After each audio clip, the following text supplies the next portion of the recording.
Well, hello everyone. My name is Brian DiNapoli. I'm co-host of this podcast called NIL Insight and have an amazing guest today. He's from my wife's hometown, a little county called Graham County in North Carolina.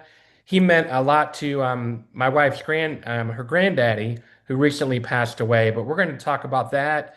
Very excited to interview this young man. He's a really humble, great person. So we're going to talk about growing up in a small town, Friday Night Lights, earning a spot at Yale, which I can't wait to dive into, and then the role of faith, family, and what's next. So it's his name is Cutler Adams, kind of a local legend there in Graham County. So how are you, Cutler? How are you tonight? Ryan, I'm doing great. It's an honor to be on your show, and really been looking forward to this for a long time, and it's an honor to be here tonight. Yes, sir. Yes, sir. And you're up in Yale right now, and you just got back at school, and we're going to get into that. Well, first of all, tell us about growing up in a small town. I know I mentioned to you I'm from Atlanta, the big city here in Atlanta, Georgia. You guys in Graham County, where my wife's from and where you're from. Tell us about growing up in a small town. Paint home for us, the people, values, and sports. Yeah, so to kind of start over a little bit, I was born and raised in a wonderful small town called Robbinsville, North Carolina. It borderlines Tennessee, right next to Knoxville, Tennessee. And it's a very special place. Growing up in a small town such as Robbinsville, you got God fearing people and hardworking people, and there's one thing about Robbinsville that's super big, and that's football. And I'm just so blessed to grow up there and be around the great people that Robbinsville produces, and it's just a blessing, true blessing. And I tell people up here at Yale, they ask me, they's like, with the Yale degree, are you going to go and explore the world? Which I want to travel a little bit, but Robbinsville's my home, and I'll eventually move back. So very proud to be from there. No, that's right. They're just wonderful people, like you said, God-fearing people. And, I've gotten a lot to know a lot of them, my wife's family, and then sort of their extended family there, and just really kind when something happens to someone. It's something out of the movies, they'll carry you over like a pot roast or chicken pot pie or whatever, desserts and all that stuff that everyone takes care of each other. It's like a giant family. Yeah, it definitely is not. There's no other place like it. It's just like you said, when somebody's sick or somebody's needing taken care of, everybody in the community is offering to come and help, and that just speaks. There's just so many great people there, and I'm so blessed to be a part of it. No, that's right. And you really just, when I met you, you could just see it in your eyes. You carried those values, and have those values now, which is really refreshing in today's world. I grew up in Atlanta. It's a pretty busy town where I'm at. I'm sort of right in the heart of the city. And one thing I noticed about going there, when you always get a great night's sleep, the air is just really good. It's real clean, it feels like, and just the nights are so dark. You can really see the stars and just little things like that. That, yeah, I know you all don't take it for granted, but for me, that's sort of something kind of magical, just seeing it's so dark and seeing the fireflies and that kind of thing. But I always get the best night's sleep when I go up there. So it's just a great place. Well, you mentioned I know basketball is big up there, but football is king like it here is in Georgia. What would your high school coach say about you? You know, that's something that I've been very blessed to be around some great coaches back home, especially at Robbinsville High School, and just the tradition that goes along with Robbinsville is epic. We've got 15 state titles, and that's just something small town tradition is what everybody calls it. And but going back, Coach Walsh, D Walsh, he was my head coach in high school, and Coach Walsh, something that I'll always respect him for, and he just demanded, perfection and discipline, no matter who he was, and I'll always have so much respect for him. And he believed in hard work. He pushed everybody, and most of all, he kept God first and in the center of our team, and that's something you don't see in a whole lot of places. But Coach Walsh, he drilled that in his players to keep God first and everything, and not just Coach Walsh, but Coach Ford and Coach Winfrey and just Coach Maldwin and Coach Delfar. They just I could just keep naming them, but they just mean so much to me in my life, and they've been a big part of where I'm at today. Yeah, that's amazing, Cutler. I love hearing those stories, and those coaches really are kind of like a second father, would you say? Yeah, they definitely are, and a lot of those coaches grew up under a legendary coach.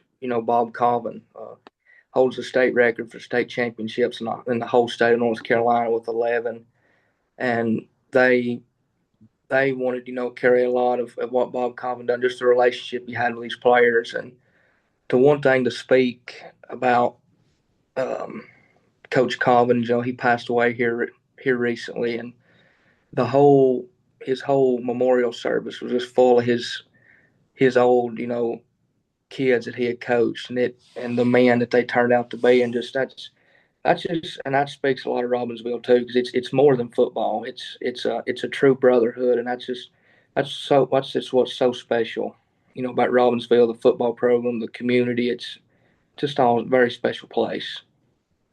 Yeah, that really gives me goosebumps. It kind of sounds like the football version of Hoosiers. The legendary movie Hoosiers. And, switching gears a little bit, and I mentioned, my wife's granddaddy recently passed away, and he was a wonderful man. He was in his 90s. He was a man of God. He truly was. And one of the most holy men that I've ever met. He was incredibly sincere and just already miss him during this past holiday. We would see him during the holiday. So tell me your relationship with my wife's granddaddy and how he affected you because it was very touching what I heard at the funeral that your dad officiated. Yeah, so Brad Carringer is I ain't got the words for what kind of man he was. I mean, I want to live my life to even be just close to the man that he was. And to say about Brad, he was such an encourager. He was a role model. And he just above all, just he was a man of God, and that's what I want to live up to be. But Brad, he meant so much to me.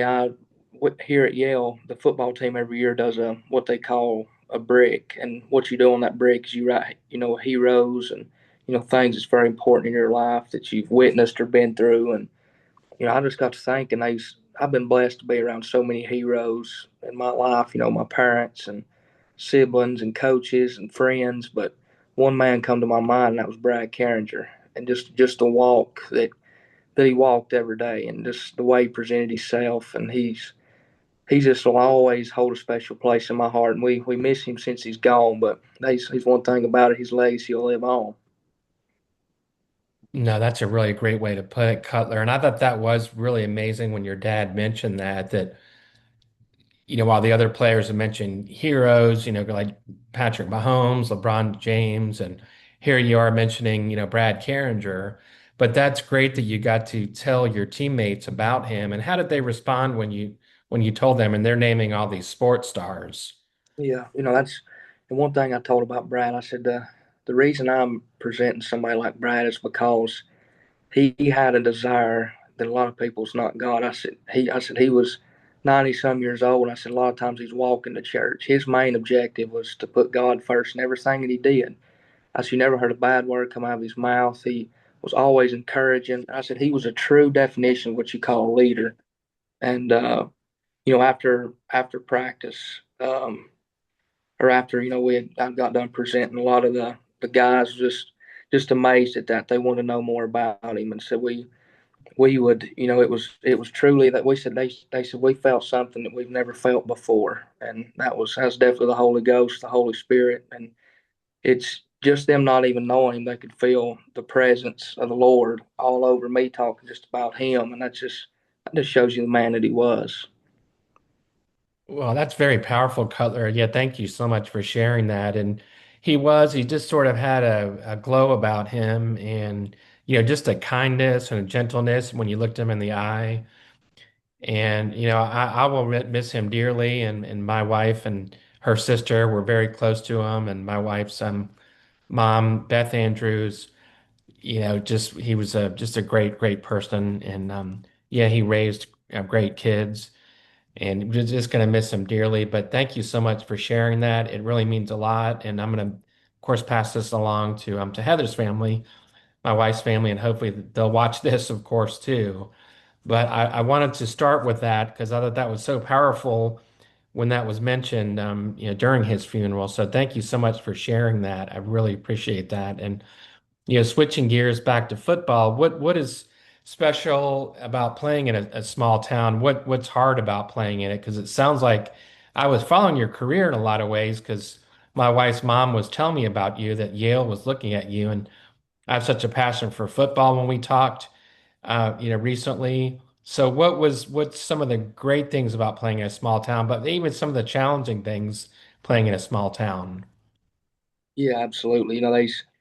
There's no way that I could put everything into words of how special it is to play for, a small town like Robbinsville and just in front of all the fans. But, I'll start out with, growing up as a kid, how I'll kind of go into the background, how I started to love football and, evolve my life around it. When I was a little kid, I grew up a Florida State fan. I become a Florida State fan by watching the 2013 national championship team that come back and beat Auburn. And, I thought I want to be like one of those guys one day. And I started playing, and, it just started at 8 years old. And it was, I just immediately fell in love with the game and just the coaches, the players. Just I realized how important it was to that town. And my dad and granddad and all my family played football, and I was blessed to have that good coaching, but also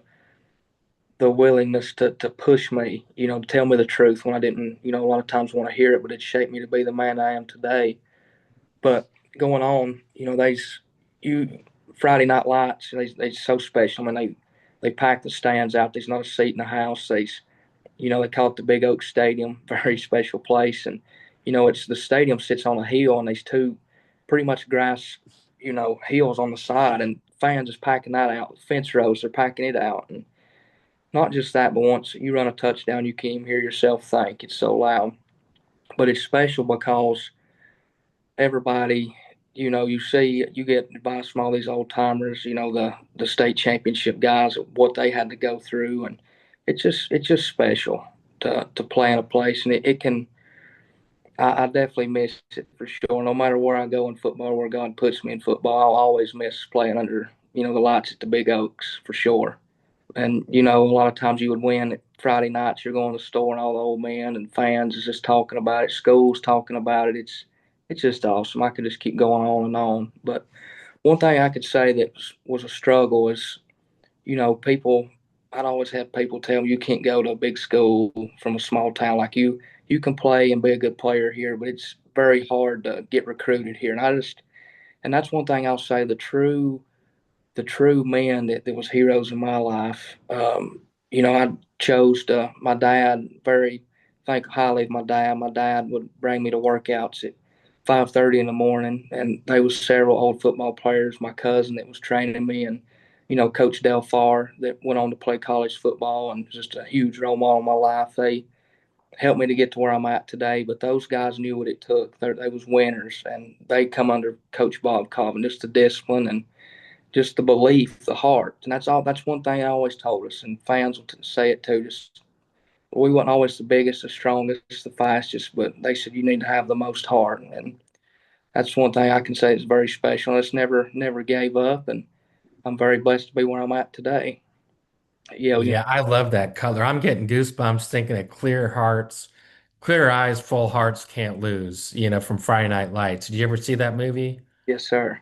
Yeah, it really reminds me. You just sort of painted a picture of Friday Night Lights. Would you say it was similar in a lot of ways to that movie?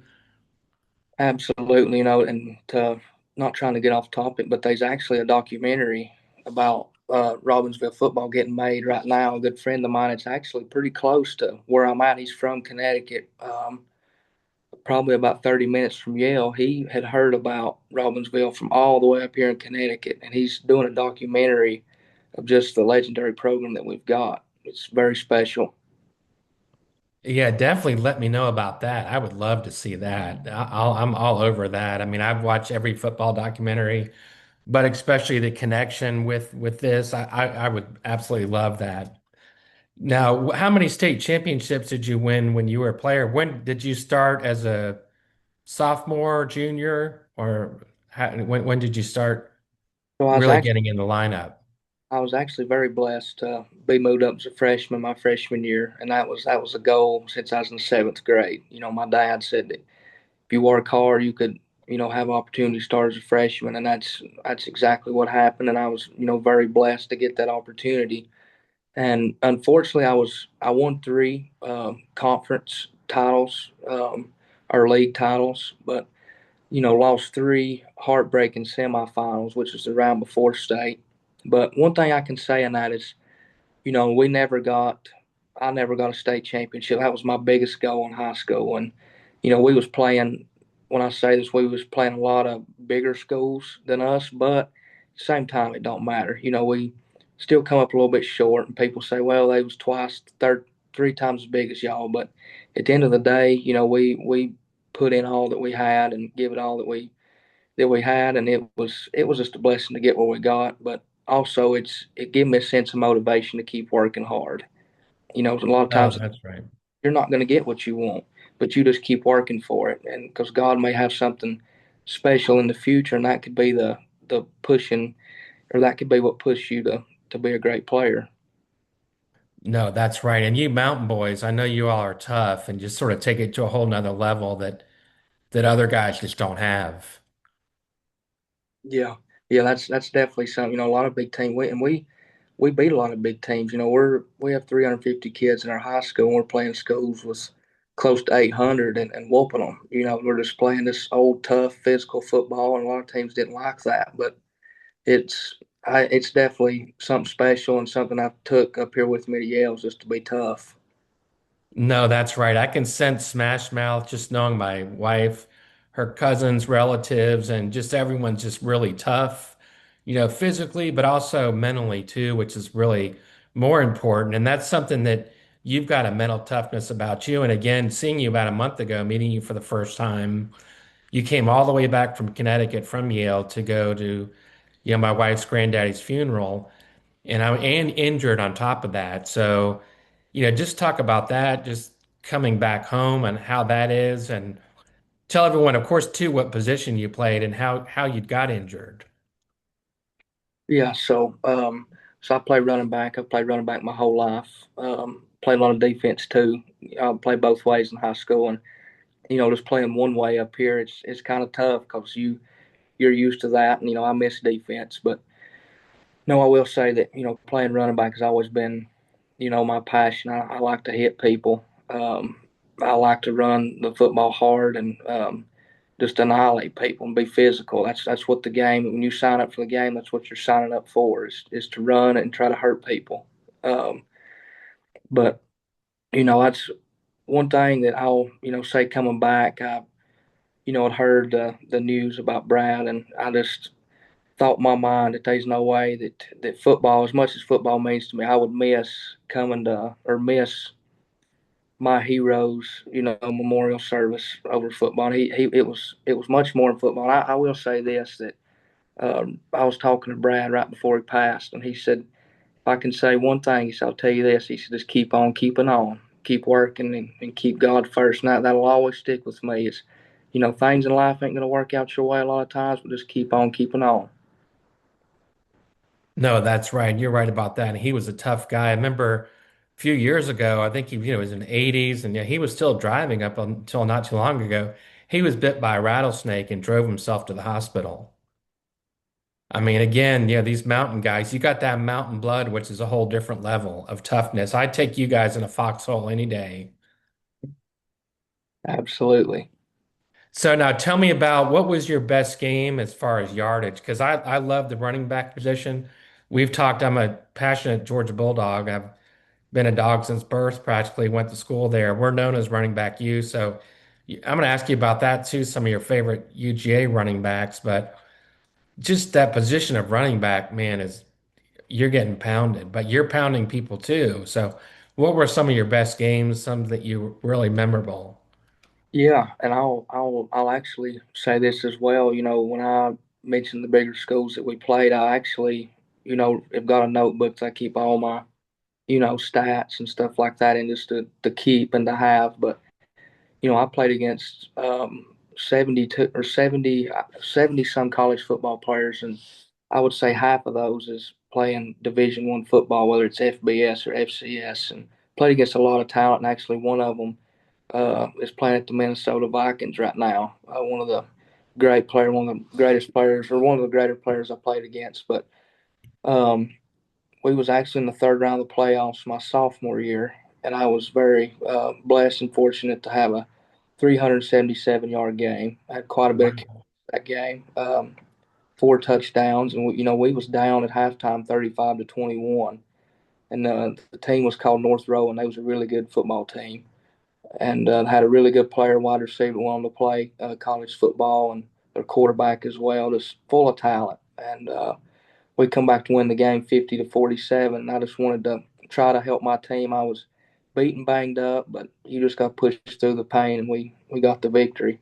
Which I run, but I got shout out the linemen. The linemen, you can't do it without those guys, and they was just very had to play with some really good linemen in my years, and going on to some of my role models that I looked up to for that toughness was somebody like Herschel Walker at Georgia. I loved Herschel, and I actually got to meet Herschel firsthand, and he gave me a lot of encouragement to push through the pain at times. If you've ever watched Herschel's story, he was bullied as a kid and made fun of, but he didn't.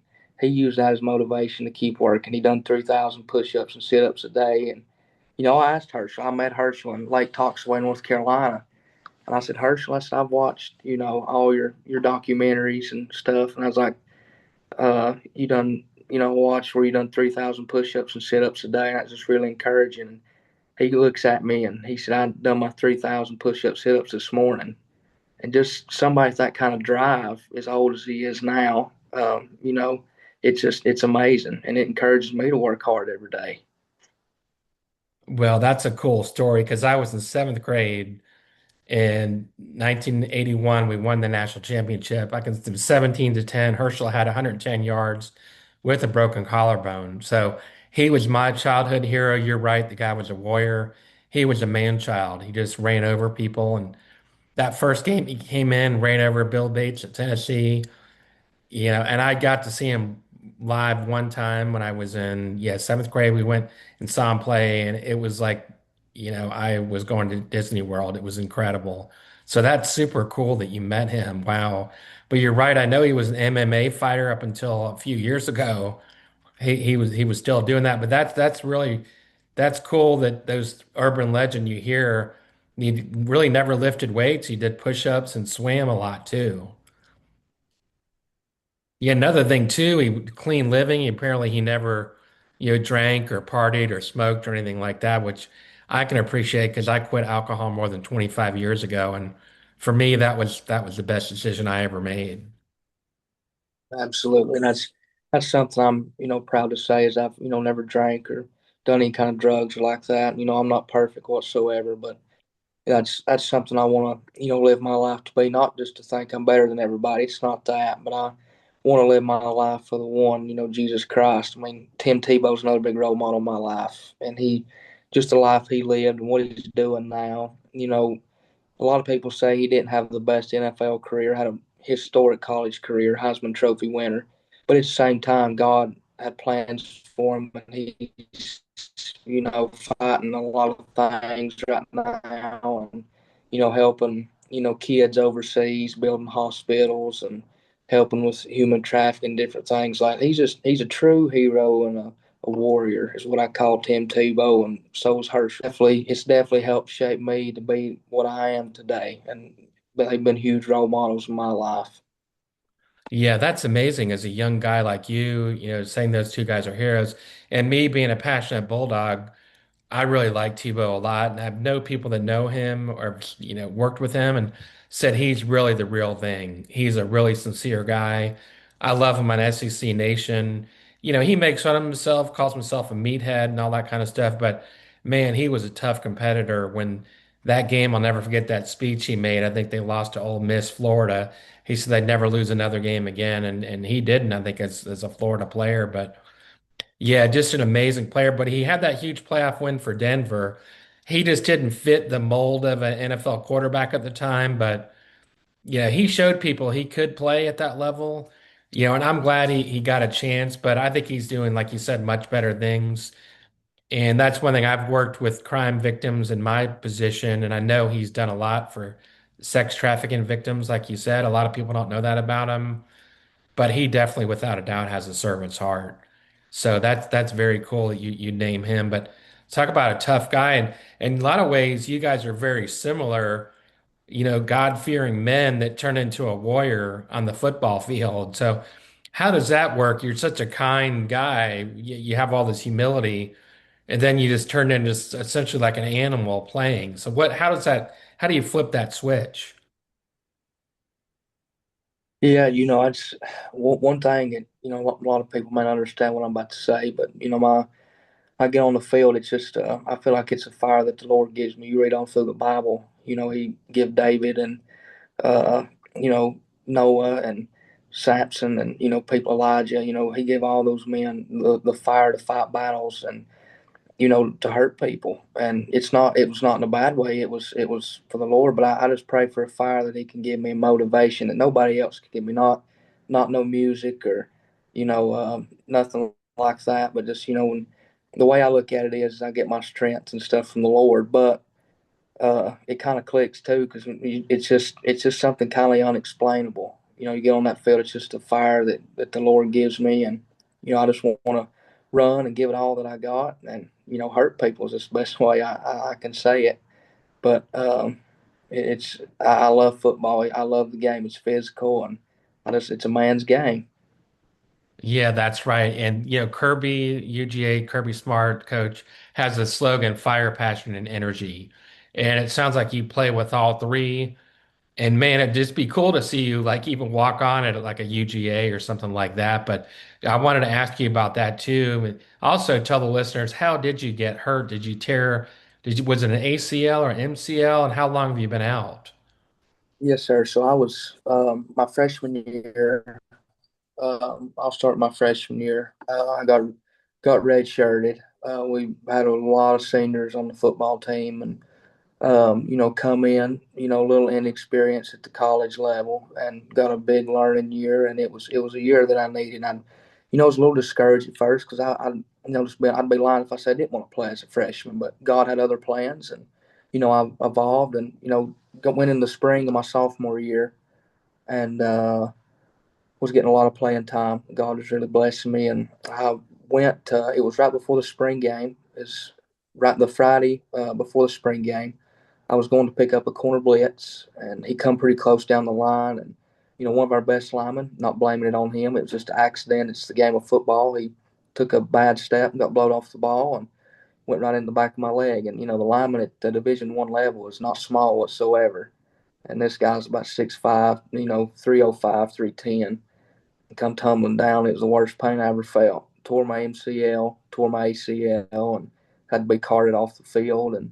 But God's really blessed me. Actually, today I've done a lot of sprinting at practice, and I'm getting back. So it's been a very hard recovery. It's been a mental game, but God has brought me through it, and I'm not just through it all just yet, but He'll bring me through it for sure. Yeah, most definitely. And I'm thinking of at Georgia, one of my favorite all-time players there is Nick Chubb. He had a couple ACL, but it seems like there may have been an MCL in there somewhere. But he came back stronger than ever. But would you say that during this time that you haven't played, which has been several months, right? Are you learning a lot more about the playbook and just seeing the field from a different angle? And even I could see you as a coach down the road also, Cutler. Yeah, and that's one thing I was telling my mom and dad it could have been all. God's got a reason for everything that He does, and I've definitely learned the playbook. Definitely seen a lot and learned a lot from being on the sidelines this year. But something I will say that God has really helped me to understand this year is just being a true teammate, a true brother to my brothers, and um, I've been able to coach and to, push the players in a different role than I'm used to. And sometimes that can be hard. A lot of times I'm used to doing it, being a leader on the field, like getting those linemen fired up and, making a big run and hustling back to, to help the offense get going, even help the defense, help them even stay fired up to push us even harder. But at the same time, I've took on a different role this year, and it's been really well. It's helped shape me and mold me into what I need to become. Well, that's right. They always say that setback is going to lead to your greatest comeback. And I really feel like that with you, just with your attitude. And I bet you the coach would just want to have, 50 guys like you, Cutler, with your attitude. Well, I appreciate that. And that's that quote right there. That's my. I remember when I first tore it. I was, I'll be honest. I don't cry a whole lot. Not trying to sound, all tough, but I try to be a man and everything that I do. But I was, pretty upset and crying. And uh, my special teams coach, Coach Stephen Bashel, he means a lot to me. And he's this guy. He'll push you hard. He's a great coach. And he comes up to me and he said, I'll say one thing. He's like, if there's anybody that can do it, it's you. But he said, I will say that sometimes their setbacks leads to the greatest comebacks. He said, you never forget that. And I never have. And that's something that stuck with me and it'll keep stick with me throughout life. Well, 100%. And that energy, you're going to get back on the field. You have what? So can you take like a medical shirt year this year and have Yeah. what, 3 more years of eligibility after this? So actually, I'll have four years still remaining. So I'll finish the Ivy League has a rule that you can only play 4 years regardless, unless you can take a leave of absence or something like that and come back another year. But what I'm going to choose to do is finish out my last two in the Ivy League and then hit the portal after my senior year. Okay, that's very cool. Well, the big question I want to ask is, here you are from this little town in North Carolina, Robbinsville, Georgia. I mean, Robbinsville, North Carolina. That's just, tiny. What is the population of Robbinsville? I meant to ask my wife that. I think it's a little over 8,000 people. Yeah, so you're talking a really small community where everyone knows everyone. And I know you're a local legend there, but you're too humble to say it for sure. So, when did Yale come into the picture and what other teams were recruiting you? And just, how did Yale even get into your world? Yeah, I'll say that growing up, I always dreamed of playing college football. I told my mom and dad, I was like, I want to, play at that. That's just my dream. I wanted to use football as a platform to, spread the word. So, but to get into recruitment, it really picked up my junior year of high school. I was very blessed to have a good year tough. I mean, Colleen, where I was at, it was small and I hadn't been to a whole lot of camps. It was kind of new to the recruiting process. And even a lot of the coaches, we not a whole lot of college players just come out of Robbinsville. But I just kept working and this, Coach Farr, I would say Dale Farr, he was a player at Robbinsville, won some state championships, went on to play for Mars Hill, went on to coach at Buford, Georgia, Buford High School, Gainesville High School, a lot Yeah, of it's big a schools in powerhouse. Georgia. Yeah. And he had coached Alvin Kamara. I know you know him. He was a great Oh, player, yeah. and Coach Farr really helped me through the recruiting process to help me get it started up, and other people also. But I actually got pretty discouraged at one point because there was some guys that was not saying this from a jealous perspective whatsoever, but guys that in our conference and league that we beat on Friday night. Some of these guys getting recruited, and I wasn't. And I prayed. I got down and prayed when I was like, Lord, please help my recruitment. Pick up or like how come some of these guys is not trying to envy over what they've got, but how come they can get it and I'm not getting anything. So and I prayed. I'll never forget. I prayed that night, and I remember waking up the next morning to go work out. And Twitter is kind of where your recruitment starts, where you put your film and all that stuff. So I wake up and I had somebody that followed me on Twitter, and it was a coach. And I remember looking at that, and it said Yale running back coach, and it was Saitu Smith at the time. Coach Smith means a lot to me. And I thought, yeah, it's right. It was a blessing. I was so excited when I woke my parents up and told them about it. And so later on that day, I get a call from Coach Smith, and just to make a long story short, I go to a camp and they're sending me letters and eventually get the offer. And I was so blessed. Him and Coach Reno offered me. Tony Reno's our head coach up here, and I at first I didn't really know about Yale. You hear about the academics, it scares a lot of people. Which I wasn't necessarily scared of the academics. I was just praying about the whole thing. And to make a long story short, there was a lot of. I was blessed to have quite a bit of schools recruit me, but Yale just always they was always calling and always texting. I just had peace about Yale, and when I come up here on official visit and met the guys, I knew that it was a brotherhood up here. I knew this is where God wanted me. It really is amazing. I mean, wow.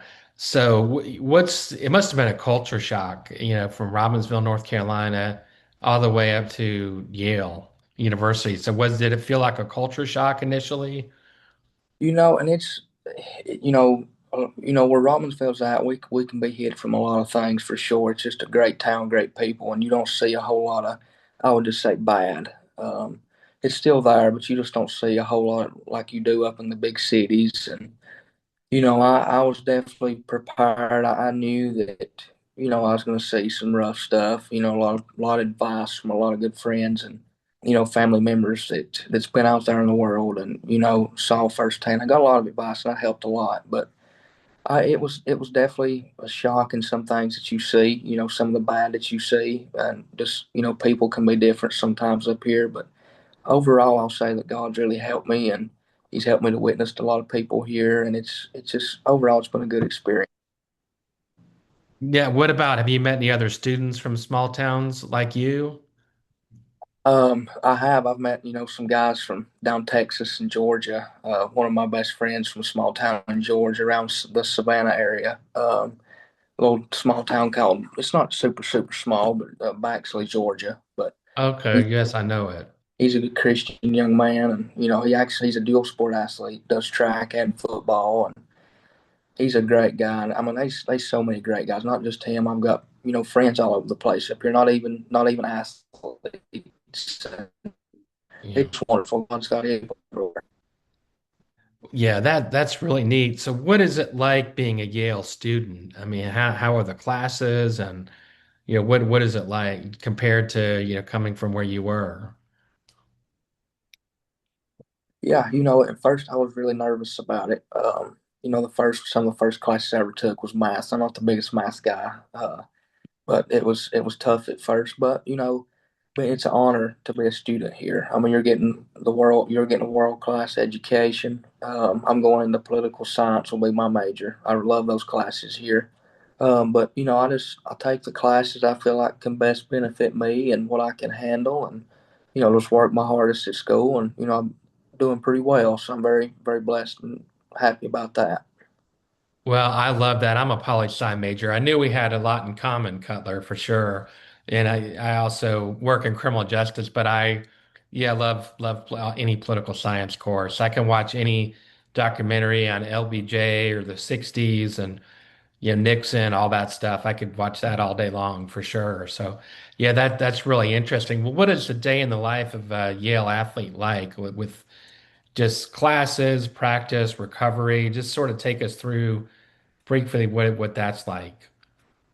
Yeah, so I mean, it's definitely it can be tough, through the season. I usually wake up depending on workout days. I'll be waking up 10 till 5, 4:50 a.m.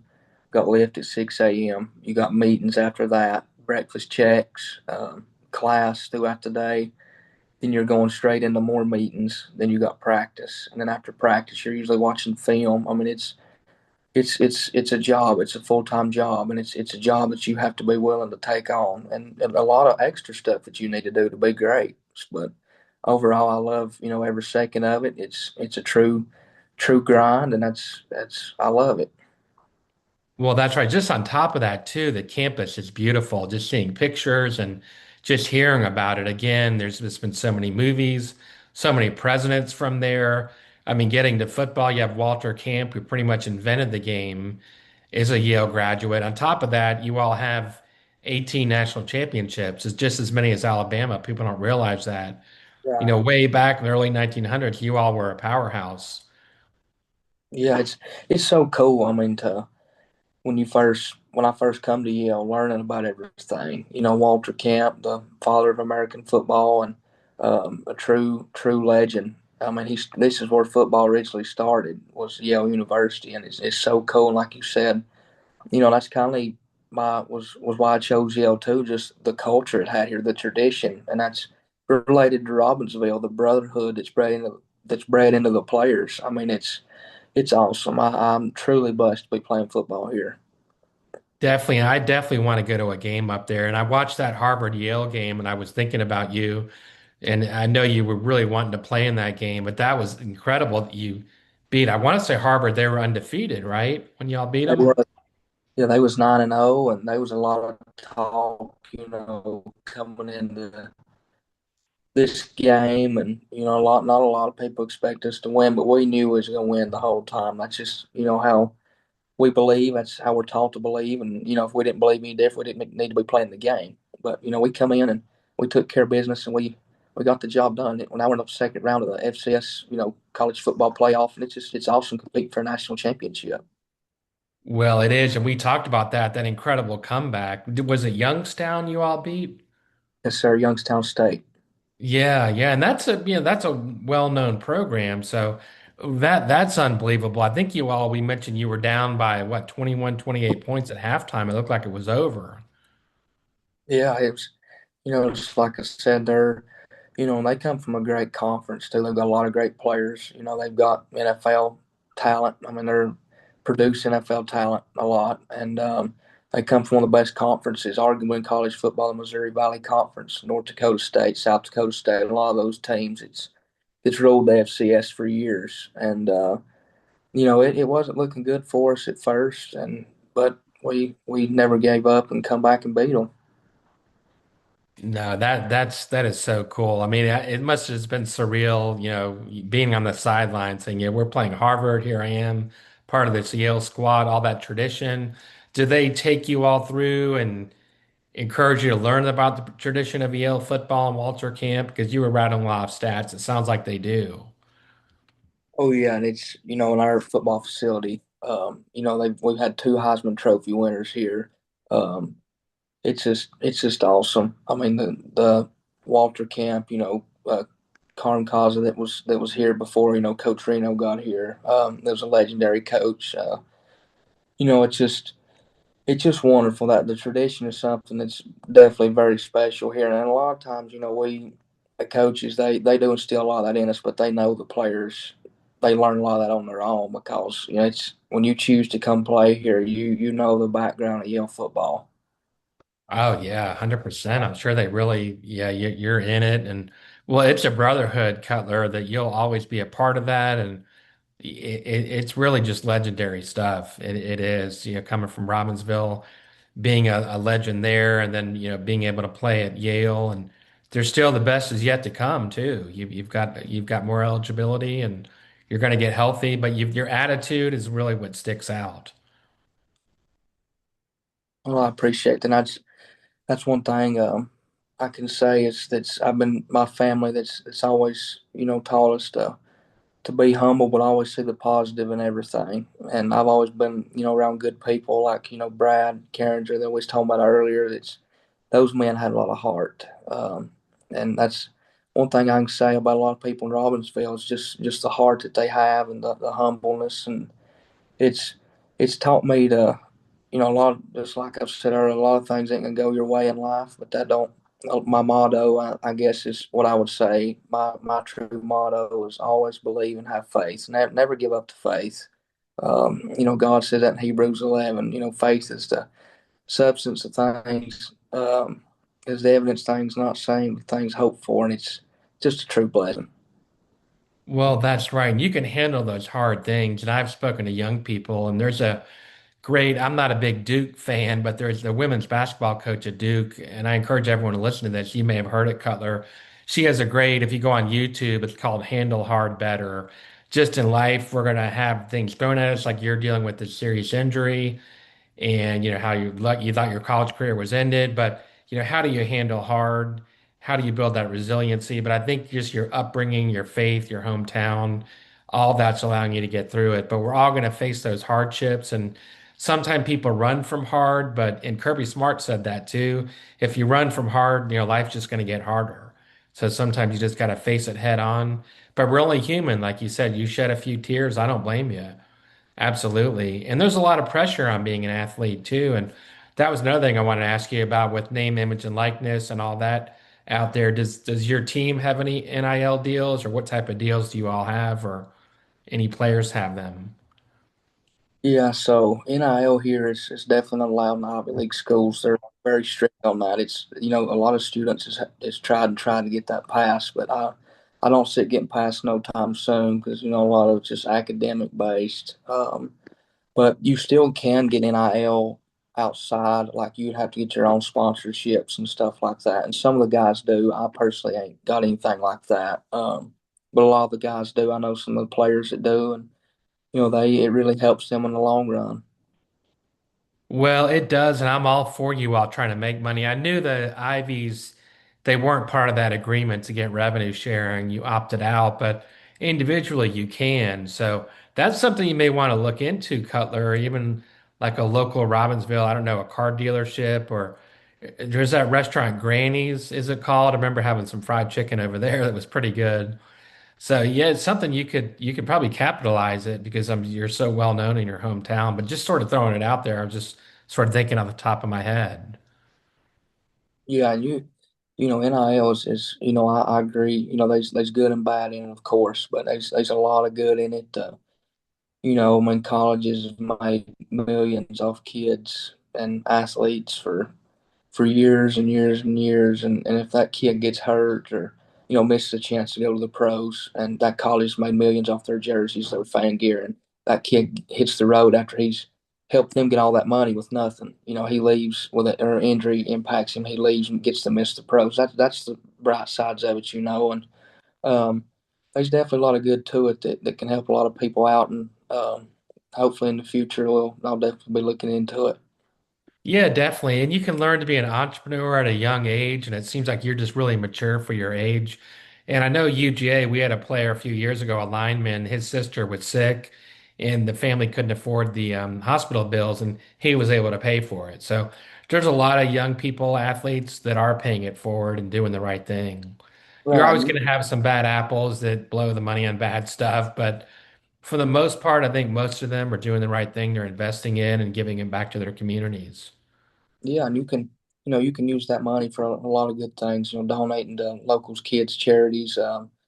House payments, building a house. A family. You start getting a family. You can use that money for a lot of payments. Debt, anything. It's there's a lot of good behind it. And honestly, the work that we put in to college football. It's a full-time job. We're working harder than a lot of people working. A job, and we're doing a lot of work to not get paid. And it's the pay is it gives a lot of benefits for sure.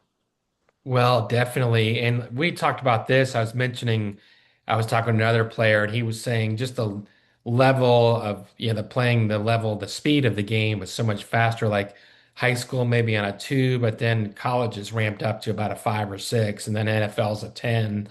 You briefly mentioned that. Is the speed of the game a lot faster at the level you're at now? Yeah, definitely. And I'll kind of describe coming in my freshman year when I was talking about inexperience. We didn't run a whole lot of plays in high school. I mean, we just to be honest and truthful, we was run counter, sweep, trap, and maybe a few pass plays. Not a whole lot, but we was all huddle, no signals whatsoever.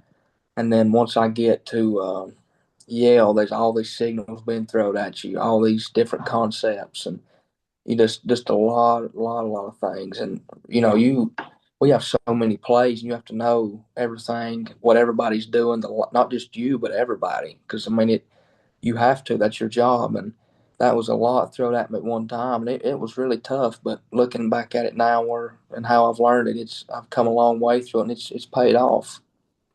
Well, I was going to ask you about that. You see the quarterbacks with the armband. But it is always interesting watching like a Yale, Harvard. You hear about a lot of players. This guy's going to be a doctor. This guy's going to be a scientist. So that's always really cool to hear what people are going to be doing. So I mean, I know you really must be smart, Cutler. You're got to be smart as a whip to get in there and to get navigate this. So, but even with that being super smart, all these plays going thrown at you, and then school at the same time, it has to be really challenging. But that's going to prepare you for life and to do great things, after your football career. Yeah, definitely will. And I did want to touch on Yeah, something that's out absolutely. And there. that's one thing I can say about. Yeah, you broke up for a minute there, Cutler. One more time. Oh, yeah, sorry about it. No, that's something I would say about our coaches here at Yale. They don't just. It's important, we have to be to every meeting or practice or just workout or anything that we do. We have to be there 10 minutes early is what we call bulldog time, and it's an act of responsibility, not just for being there on time, but the reason we have to be there on time is because your people depends on you, and people and life is going to depend on you. And a lot of people this day and time, their word means nothing to them, and that's something that's very important. I mean, one person's actions can affect everybody, and it's this one's a very key aspect in life. That's for sure. Well, that's right. I think overall that could be something that's sort of lacking overall in society for sure.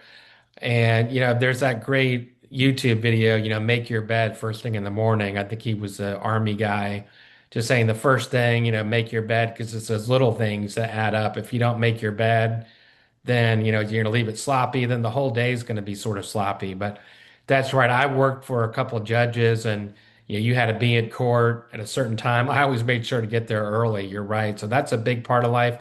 I mean, most of life too is just really showing up. I was telling my niece that with her first full-time job, that the hardest part of the job is just getting there, staying there for 8 hours, having the discipline to do that, and then going up. Most of life, you're right, is showing up in that discipline. It really is. But it sounds like for you to have that at a young age, because most 18, 19, 20-year-old guys, aren't going to have that discipline that you have. Right. And it's one thing that my mindset when I wake up every morning is to be the first to workouts or the first to meetings. And a lot of times I am not trying to be boastful, but a lot of times I am the first there. And I want to be the first there because I want to show the coaches, the staff that I'm willing to be there and, willing to put in the work.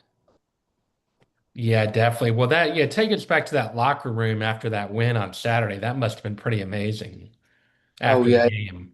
it definitely was. Everybody's, fired up and, coach during the halftime, wasn't looking good down 35-7. And, Coach Knight give a historic speech. That's our wide receivers coach, and it was wonderful. Unfortunately, I wasn't able to be at the game because of the injury and the limited players on the travel. But just to hear everybody still talking about it. I mean, they're still talking about it today. Just the speech and the passion that Coach Knight, spread to the whole team. It got everybody fired up and pretty much what he was saying is to never give up and to never lose heart, even though that the score ain't went our way the first half. We still got two more quarters, and this game ain't over till it hits zero. No, And that's right. And you all made the college, being such a passionate college football fan that I am, you all got a helmet sticker on the college football final that, with Matt Berry, that show. I don't know if you saw that. You all got a sticker at the end. That was cool. I think Joey Galloway may have given it to you guys. yeah, it was very cool. We was all watching that. It was very proud for sure. Oh yeah, definitely. He said he loves this team, and I heard him say that. But I really like the way your quarterback plays. I just feel like he has such a command. I've seen a couple of your games on. Like I said, anytime I can watch the Ivies, but now because you're playing there, I've honed in on Yale for certain. So, and you're a fellow Bulldog, so you can't go wrong. So yeah, we're gonna move on to this. How about a rapid fire? I'm gonna ask you just some, just simple questions, and then you can answer. What is your favorite pregame meal? It's pretty light. Before games, I'm super nervous. Don't get a whole lot of sleep the night before, so I usually eat a little bit of fruit, watermelon, cantaloupe, maybe a little bit of banana, apple. drink water. It's just something pretty simple. Maybe a little bit of a yogurt as well. Okay, okay. So not eating a big old steak or anything like that. No, Save that for after. yes, sir. Yeah, and it must be hard to wind down after a game. Yeah, it's definitely right after the game. You'd think you'd just be starving to death, but you're kind of in some pain and the adrenaline rush still up a little bit, and your body's wore out. But once an hour or two after the game, you go getting pretty hungry. So Yeah, that's right. What about a song that you really like as part of your set list before a game? yes, I'm kind of old school, I guess. I kind of like some of the Rocky Balboa music is what I call it, like "Burning Heart" by Survivor, or Oh, something love like it. Yeah. pretty old school, just that keeps me fired up. Yeah, that was from Rocky 4, I want to say. Yes, sir. Yep. Yeah, that was great. Man, I love the Rocky movies. Those are my favorite. I've seen Rocky 1 probably 25 times.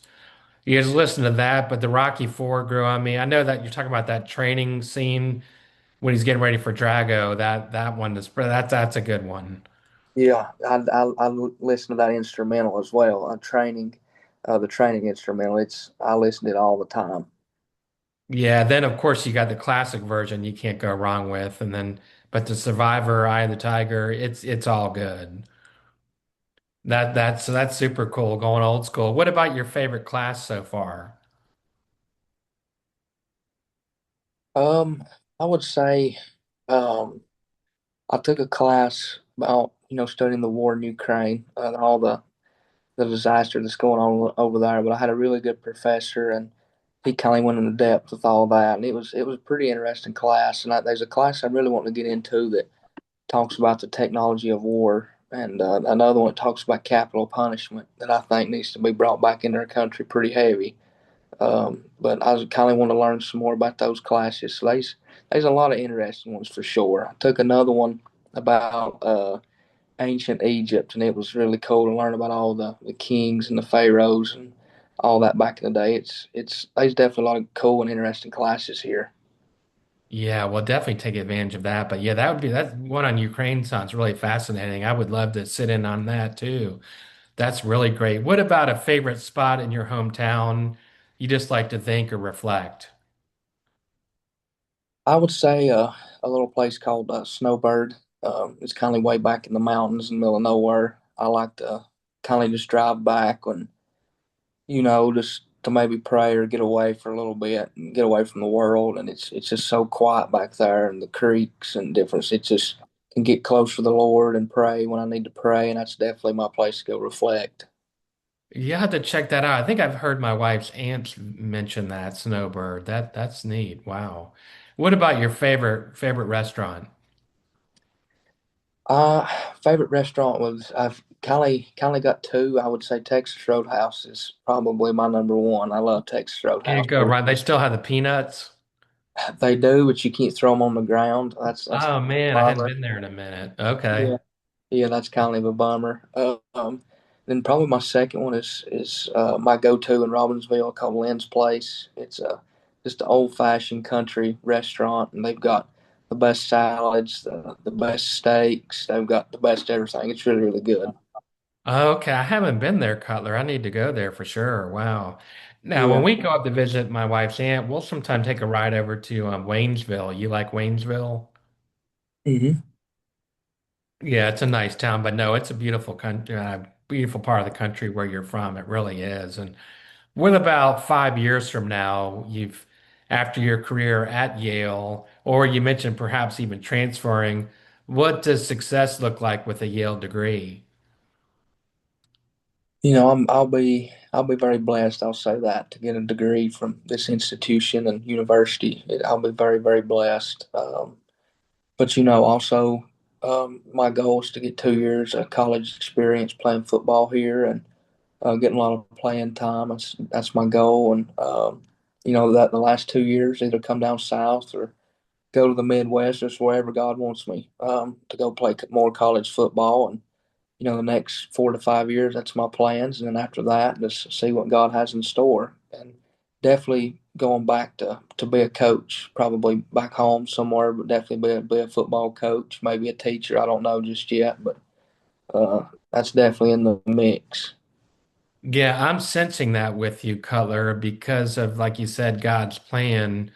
It may be just soaking all this in, to learn the playbook, but it feels like you just have that servant's heart that you could really give back to young people and encourage them and motivate them. You never know. You could see you as a legendary coach with, 10 national champion, 10 titles in North Carolina, 30 years from now.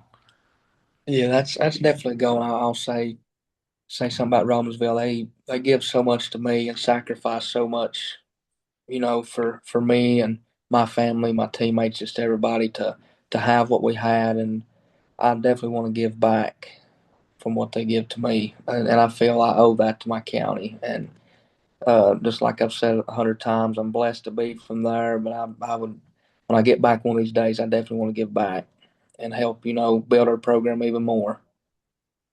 Well, I know you're an inspiration to that community there. It's pretty incredible, and all the whole hometown's pulling for you. Now, what's one problem back home in Robbinsville that you'd like to just make better? And what would your first step be? Sort of with your celebrity being a Yale football player. I guess it's trying to think on that one a minute. That's a tough one, but one thing I could say maybe to be better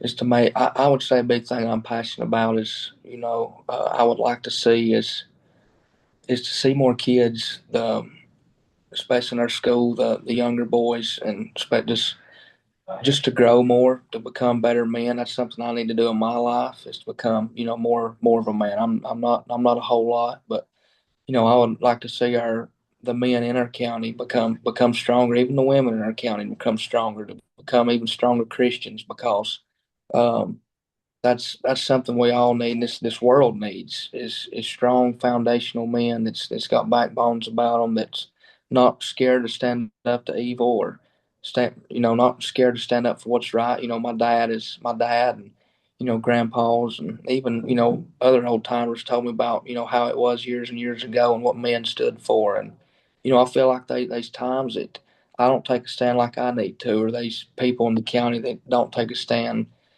when a lot of times we should. And not just that, but I want to see, the churches filling back up back home. I feel like the churches is getting empty, and that's sad because we are so blessed in the world that we live in today, and people cannot take the time. They can take the time to go to the grocery store, take the time to go to Sunday night, or Sunday NFL game, or a Monday night football game. They can't even, go to church. The one that's saved their soul from hell, the one that's providing, putting food on their table, clothes in their homes, their kids is healthy. I mean, it's sad. I mean, we're so blessed, and nobody's perfect, but that's definitely one of the biggest things. See our churches fill back up.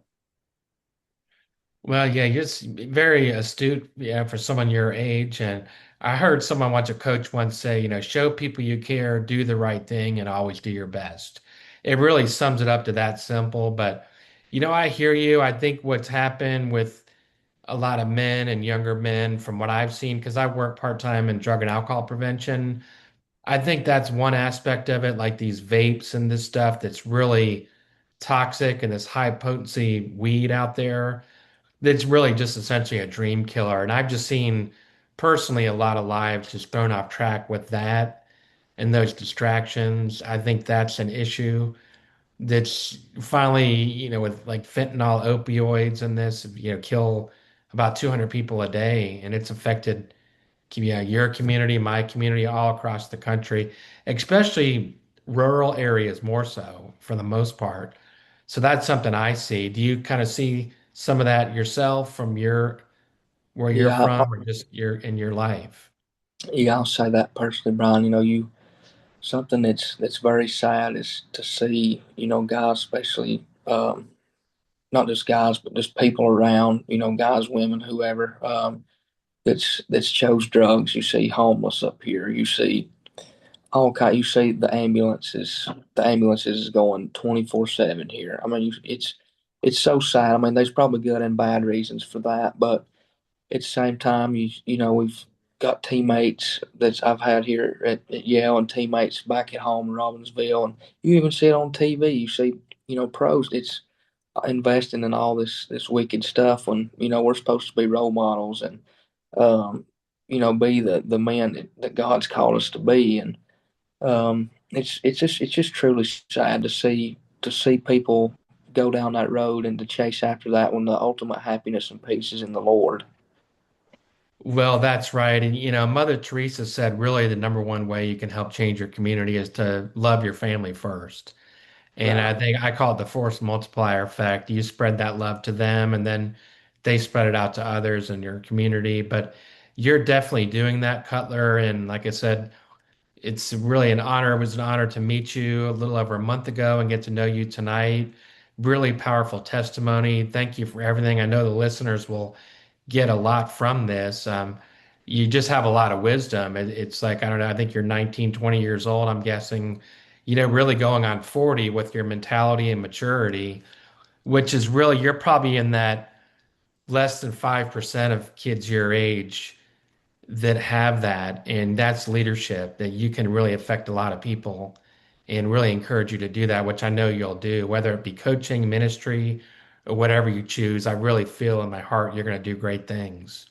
Well, you've already accomplished so much at your young age. Well, I really appreciate that, Brian. It's been an honor talking to you tonight. Just felt all over the phone, and it's been remarkable. And one thing I'll say too is the reason I want to be a coach or just whatever God wants me to be is these sometimes we may be the only Bible that somebody reads. Not just if I was a coach, but even as a football player, we never know who's watching us or every step we take is important. But I want to a lot of kids don't have the best home life, and that's something I saw firsthand playing with those kind of players, or being in class, those kind of my classmates or whatever. But I just want to be an ultimate role model and be the person that people can come talk to, and just to be kind of like what Coach Colvin was, Coach Farr was, just somebody that Brad Carringer. That's just so much respect for him. When you mention that name, it's their legacy still, their legacy still living on today, and it's wonderful. And I want to be like those men, and there's so many more men I'd like to be like as well. That I can just name and just keep naming names. But it's been a true honor and to be here tonight as well, talking with you. Yes, yes, Carla. This has been amazing. And can you tell how can others follow you? Are you on Instagram or X or anything like that? Yes, sir. The only two social media apps that I have is X or Twitter, and then also Instagram. That's the only two things I have at Cutler Adams, and I'd be honored. I'd try to share what the Lord's word on there also, and it's social media can be used for a lot of good, and that's what I try to use it for. Well, that's great. And I'm going to follow you too. And this has been amazing. Thank you again, Cutler. And you can find this. I'm going to it's called NIL Insight on YouTube. I also have a website for parents and student athletes and parents, resources on mental health, drug and alcohol prevention, NIL, player safety, financial, academic, and others called nilinsight.com. So you can reach me on there or Brian, Brian 3008 at iCloud.com. Reach me if you'd like to be on the show. But again, thank you so much, Cutler. I know you're going to do great things and just have a wonderful holiday season and look forward to seeing the Yale Bulldogs get that national championship as well as my Bulldogs. So I'll say go dogs. Thank you again and happy holidays. Yes, sir, and thank you, and God bless.